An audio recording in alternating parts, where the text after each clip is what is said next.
সবাইকে স্বাগত জানিয়ে আজকের ভিডিওটা শুরু করছি। আজকে চলে গিয়েছিলাম শ্যামসুন্দরী মায়ের মন্দিরে। আমরা এখন অটোর জন্য দাঁড়িয়ে আছি আর একটা বড় ক্যাডবেরি কিনে নিয়েছি। কয়েকজনকে জিজ্ঞাসা করলাম তো একটা গলির মধ্যে ঢুকিয়ে দিল, বললো এখান দিয়ে গেলে খুব ইজিলি পেয়ে যাবো। এবার বুঝতে পারছি না, আমরা তো সবাই ঢুকে এসেছি। কলকাতার জীবন্তকালী মা শ্যামসুন্দরী মায়ের মন্দিরের অ্যাড্রেস হলো মানিকতলা সুখিয়া স্ট্রিটে নেমে তোমরা যাকে জিজ্ঞাসা করবে সেই বলে দেবে। তাছাড়াও একটা ল্যান্ডমার্ক হলো হোমিওপ্যাথি মেডিকেল কলেজ এবং হসপিটাল, তার ঠিক পাশের গলিতেই রয়েছে মায়ের মন্দির। মা এখানে জীবন্ত রূপে অবস্থান করেছেন বলে মা এখানে কলকাতার জীবন্তকালী নামে পরিচিত। আজকে যখন আমি মাকে ভিডিও করার পর ফোনটাকে অফ করে আমার মনস্কামনা চাইছি, তখন না বুকের ভেতরটা কেমন একটা ঢিপ ঢিপ মতো করছিল। আমি বুঝতে পারছিলাম না কেন আমার এরকম ফিল হচ্ছিল। আমি মাম্মাম, বাপি, মাসিদের সবাইকে জিজ্ঞাসা করলাম, কারোর বলছে এরকম ফিলিং হয়নি, আমার যেরকম হচ্ছিল। কেন আমি জানি না। মা আমাকে ডেকেছে, মায়ের কাছে গেছি এবং মাকে যখন দর্শন করছিলাম সেই সময় আমার এরকম একটা অনুভূতি হচ্ছিল। আমরা সবাই বেরিয়ে গেছি শ্যামসুন্দরী মায়ের মন্দিরে যাওয়ার জন্য। এবার দেখা যাক কিভাবে আমরা আলটিমেটলি গিয়ে পৌঁছাই। তো চলো যাওয়া যাক। তো সবাই যাচ্ছে। ছোট মামা একটু হাই করো। এই যে বড় মামা, এই যে রিনা মাম, মানি মাম, মানে আমার দুই মাসি, আর মামাম যাচ্ছে আর বাপি আগে গিয়ে কেউ তাকাচ্ছেই না। দেখো রিনা মাম, মানি মাম, মাম্মাম আর বাপি দেখো আগে গিয়ে দাঁড়িয়ে আছে। আমরা সবাই মিলে যাচ্ছি শ্যামসুন্দরী মায়ের মন্দিরে। এই যে মামার বাড়ির এখানকার মাঠ। আমরা এখন হেঁটে হেঁটে যাচ্ছি আগে সিআইটি মোড়ে, সেখান থেকে অটো ধরবো। এখন অবধি প্রপার অ্যাড্রেস কিন্তু কেউ জানে না, শুধুমাত্র আমার একটা কথাতে সবাই রাজি হয়ে গেছে যাওয়ার জন্য।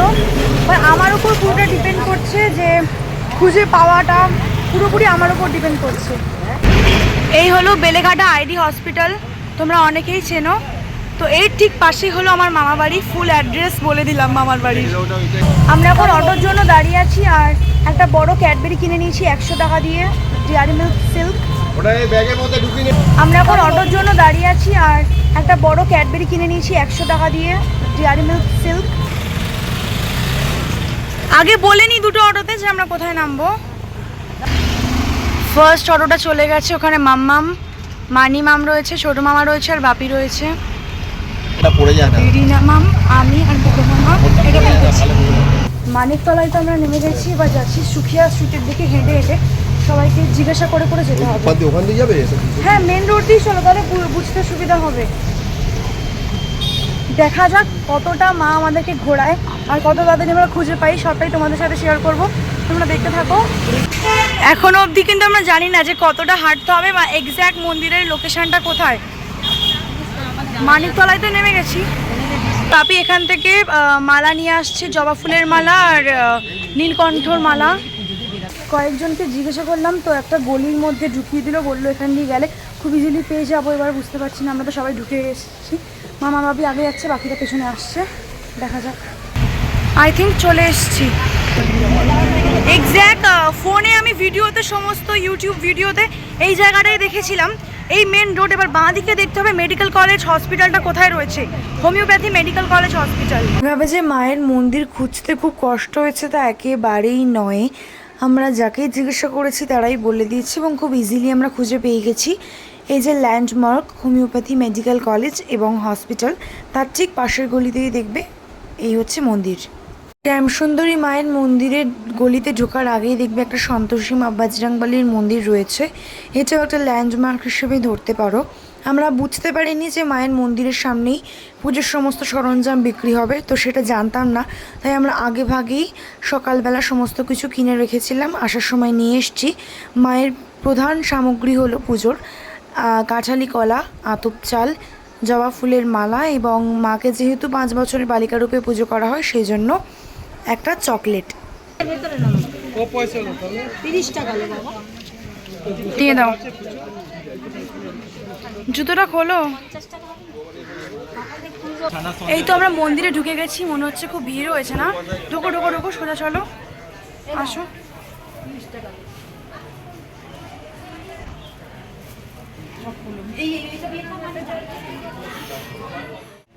না সবার নিতে হবে না, এইটা দাও। এখানে নাম লেখা হচ্ছে, চাল, কলা, ফুল, মালা সব কিছু দিয়ে। ওটা মন্দিরের ভেতর অ্যালাউ করছে না। সব সেন্টু সব গাছে দিচ্ছ? মালা ছিল সব দিয়ে দাও, নামটা লিখে নাও। অবশেষে ঘটলো অপেক্ষার অবসান। যাকে দেখার জন্য এত দূর ছুটে এসেছি, কলকাতার জীবন্ত কালী মা শ্যাম সুন্দরী। হ্যাঁ, তোমরা ঠিকই শুনেছ, যার মুখ দেখলে দূর হয়ে যায় সব কষ্ট, সব বেদনা, সব সমস্যা, যাকে দর্শন করলে মুক্তি পাওয়া যায় কালসর্প মাঙ্গলিকের মতো বিভিন্ন দোষ থেকে। হ্যাঁ, মা এখানে জীবন্ত অবস্থায় রয়েছেন এবং তাই মাকে জীবন্ত কালী বলা হয়। মায়ের এই মিষ্টি মুখটা দেখে সত্যি আমাদের মন ভরে গেল। তাছাড়াও মাকে নিয়ে রয়েছে নানা অলৌকিক কথা, যেটা সকল দর্শনার্থীর মুখে বারংবার আমরা শুনেছি আরও অন্যান্য ভিডিওতে। মায়ের কাছে কিছু চাইলে মা তার কোনো সন্তানকে খালি হাতে ফেরান না, এটা কথিত রয়েছে। আমিও বেশ কিছু জিনিস চেয়েছি মায়ের কাছে, মা অবশ্যই পূরণ করবেন, এটা আমার বিশ্বাস। এবং মাকে দর্শন করার পরই পাশের ঘরে বাবা ভৈরবকে না তোমরা যদি দর্শন করো, মা কিন্তু খুবই রেগে যান। এবং তাছাড়াও এখানে মায়ের ভোগ বিনামূল্যে সমস্ত তার সন্তানদের খাওয়ানো হয়। আমরা মাকে এবং বাবাকে পুজো দিয়ে দর্শন করে চলে এসেছিলাম, তার কারণ ভোগ দিতে অনেক দেরি হতো, সেই কারণে তোমরা অবশ্যই একবার যেও। ঠাকুরকে সব কিছু করে নাম লিখে জমা দিয়ে দেওয়ার একটা ব্যাপার ছিল, নাম লিখে জমা দিয়ে দিয়েছে আর কিছু প্রণাম করে আমরা চলে এসেছি। সেভাবে দাঁড়াতে দিচ্ছিল না, যেহেতু অনেক ভিড় হয়েছে সেই জন্য।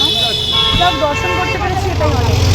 পুজো দেওয়া হয়ে গেছে, এখন আমরা হেঁটে হেঁটে যাচ্ছি। কিছু একটা খাবো, পরোটা খাবো, খেয়ে তারপর বাড়ি যাব। চলে এসেছি মামার বাড়ির মাঠের এখানে, ভাবছি কয়েকটা ছোটোখাটো ফটো সেশন করবো, দেন তারপর যাব। মেজমাসি এসছে আমার ফটোগ্রাফার। আমাদের ছবি তোলা হয়ে গেছে, মেঘলা মেঘলা করেছে, হয়তো বৃষ্টিও হতে পারে, আবার রোদও উঠেছে।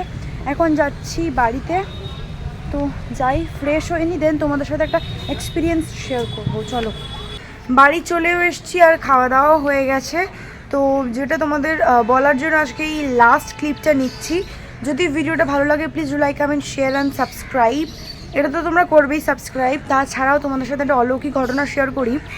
মায়ের মন্দিরে আমরা গেছিলাম, এবার যেহেতু গতকাল সন্ধেবেলা অমাবস্যা ছিল এবং হয়তো এখনও ছাড়িনি, মানে আমরা যখন গেছিলাম তখনও হয়তো ছাড়িনি, সেই জন্য হয়তো আবারও পুজো হওয়ার জন্য সবাই রেডি হচ্ছিল, সেই জন্য সেভাবে দাঁড়াতে দিচ্ছিল না, যেহেতু প্রচুর ভিড় হয়েছিল আর সেভাবে দাঁড়িয়ে থাকাটা পসিবলও হচ্ছিল না। ওই জন্য আমরা মাকে দর্শন করে পুজোতে জিনিসপত্রগুলো দিয়ে তারপরে চলে এসেছিলাম। আমি মানে অদ্ভুত একটা ফিলিংস হয়েছিল মায়ের কাছে আসার জন্য। তো সেই স্টোরিটা তোমাদের সাথে শেয়ার করেছিলাম আগের লং ব্লগে, তোমরা দেখে নিতে পারো আগের লং ব্লগটা। তো আজকে যখন আমি মাকে ভিডিও করার পর ফোনটাকে অফ করে আমার মনস্কামনা চাইছি, তখন না বুকের ভেতরটা কেমন একটা ঢিপ ঢিপ মতো করছিল। আমি বুঝতে পারছিলাম না কেন আমার এরকম ফিল হচ্ছিল। আমি মাম্মাম, বাপি, মাসিদের সবাইকে জিজ্ঞাসা করলাম, কারোর বলছে এরকম ফিলিং হয়নি, আমার যেরকম হচ্ছিল। কেন আমি জানি না, মা আমাকে ডেকেছে, মায়ের কাছে গেছি এবং মাকে যখন দর্শন করছিলাম সেই সময় আমার এরকম একটা অনুভূতি হচ্ছিল। যাই হোক, মাকে দর্শন করে প্রচণ্ড ভালো লাগলো, এখন অনেকটাই স্বাভাবিক লাগছে, হালকা লাগছে। এরপরেও আরও অনেকবার আমি যাবই মন্দিরে আমার মনস্কামনা পূর্ণ হলে। তো বলি আমরা কী কী দিয়ে পুজো দিয়েছি। যেহেতু মায়ের পছন্দ হলো কাঁঠালি কলা এবং আতপ চাল, আমরা 4টে মতো কাঁঠালি কলা, 300 গ্রাম মতো আতপ চাল নিয়ে গেছিলাম। আর আমার ফোনের সাইজের থেকেও বড় 100 টাকা দিয়ে একটা ডায়েরি মিল্ক বড় চকলেট নিয়ে গেছিলাম। তাছাড়াও মাম্মাম কিনেছিল জবা ফুলের মালা, সন্দেশ আর আলতা সিঁদুর কিনেছিল। সব কিছু আমরা ওখানে নাম লিখে জমা দিয়ে দিই, যেহেতু সামনাসামনি মাকে দেওয়া যাবে না সেই জন্য। তো তারপর দর্শন করে মাকে চলে আসি, খুবই ভালো লাগলো। তোমরাও যদি যেতে চাও অবশ্যই সেখানে যাও, ইতিমধ্যে অনেক বেশি ভাইরাল মায়ের মন্দির, অবশ্যই যেও। আর ঠিকানাটা তোমাদেরকে আমি আগেই বলে দিয়েছি ব্লগে। তো চলো, দেখা হচ্ছে তোমাদের সাথে নেক্সট ভিডিওতে।